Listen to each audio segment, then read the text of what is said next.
If your nonprofit has big ideas for the community, but not enough money to make them happen, Charleston County may have just what you need. Our Simone Roberts joins us live in North Charleston at the Charleston County Lonnie Hamilton Public Services Building.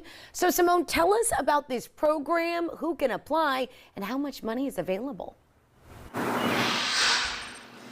Well, good morning, Shelby and Anna. So the county just opened the doors for nonprofits to get a piece of some serious funding, and the clock is already ticking.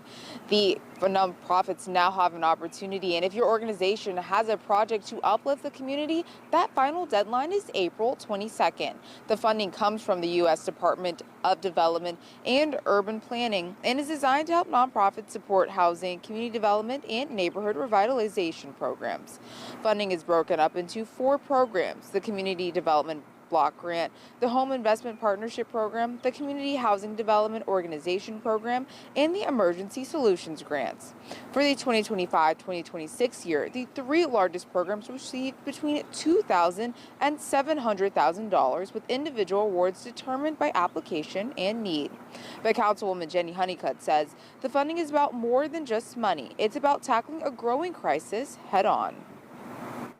We have a housing crisis across the county, and we need more units. In order to bring those units to market, we have to work with the private sector, and they need the funding to help them bring affordability to the market, because it's one thing to have market rate housing, which we do need more of, but to make it affordable, we have to have these partnerships.